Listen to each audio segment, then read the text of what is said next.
Espérance FM. We will fill your world.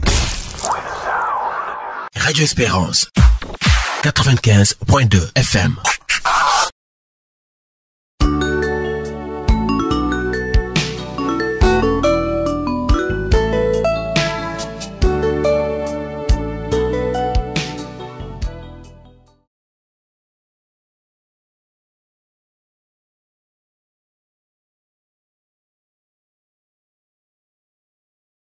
Et vous voyez ce plan de filao qui est étalé par terre, ça c'est vraiment du fait de l'homme.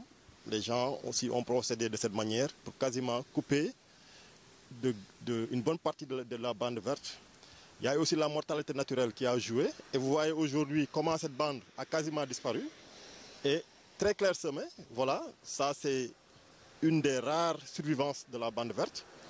Et vous vous imaginez, à l'époque, là où je suis même debout devant vous, c'était une bande touffue et on n'osait même pas y passer à certaines heures. Mais regardez aujourd'hui, c'est ça qui reste de la bande verte. Et une opération d'aménagement qui a été menée, il y a eu presque plus de 40 ans, plus de 50 ans même dans certaines zones. Et c'est une opération d'aménagement pour fixer les dunes. Vous voyez aujourd'hui, les dunes ont quasiment disparu. Et derrière nous, il y a l'océan. Donc ça veut dire que demain, avec l'élévation du niveau de la mer, nous risquons vraiment d'être envahis par la mer et des villes comme Guédiawaye risquent d'être rayées sur la carte. C'est ça un peu le problème qui se pose aujourd'hui au niveau de ce littoral. Il y a la route qui est passée, il y a le déboisement, il y a aussi ce qu'on appelle la bande est transformée en dépotoir sauvage d'ordures. Donc il y a toutes ces problématiques aujourd'hui qui se retrouvent au niveau de ce littoral-là et sa protection, encore une fois, devient une urgence nationale. Et je crois que si on ne met pas en place des mesures efficaces et durables, nous risquons demain vraiment de souffrir de ce désastre écologique qui a été produit souvent, malheureusement, par l'homme.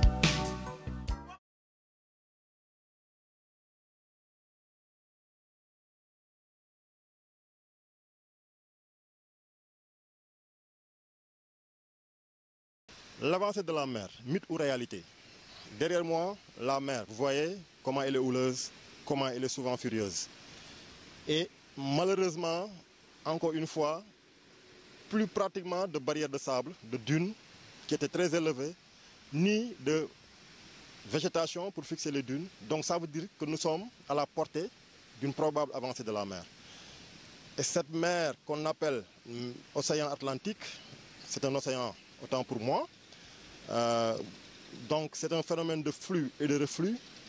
Donc il y a des zones du Sénégal, notamment à Saint-Louis. Saint-Louis, Guédiawaye, c'est la même côte.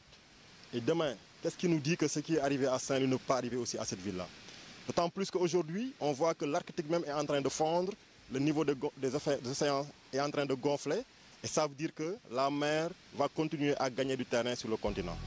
Donc ces images sont très parlantes et nous n'inventons rien pour ce qui ne soit toujours pas. Donc attention, dégradation continue du littoral sénégalais et même africain.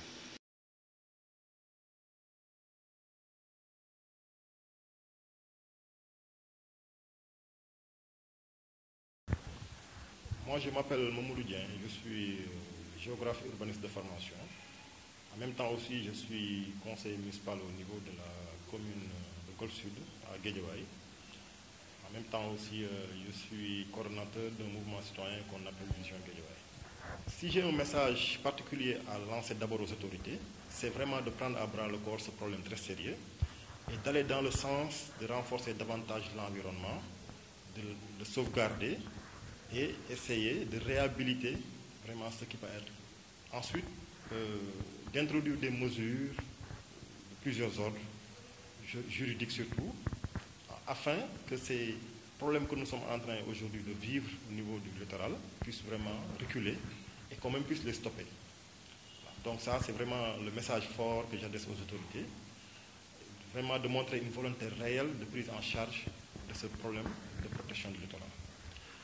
Pour les populations, je pense qu'aujourd'hui aussi, nous voyons que beaucoup de problèmes que nous vivons, c'est dû relatif aussi à nos comportements. c'est de les appeler à adopter des comportements qui n'iraient pas dans le sens de saper davantage l'environnement du littoral, vraiment de le fragiliser. Parce que sinon, je pense qu'elles seront les premières victimes si la mer avance, si aussi d'autres conséquences environnementales désastreuses venaient frapper nos fragiles pays. Voilà, ça, c'est le message aussi que je compte lancer aux populations. Dernier mot, c'est que les gens sachent que aujourd'hui, les deux grandes menaces au niveau de la planète, c'est d'une part la menace terroriste, mais aussi c'est d'autre part la menace environnementale.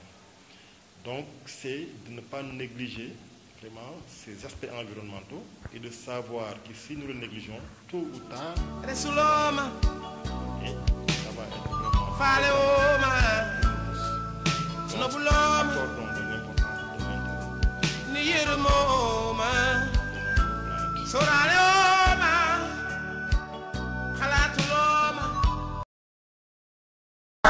Espérance FM. We will fill your world.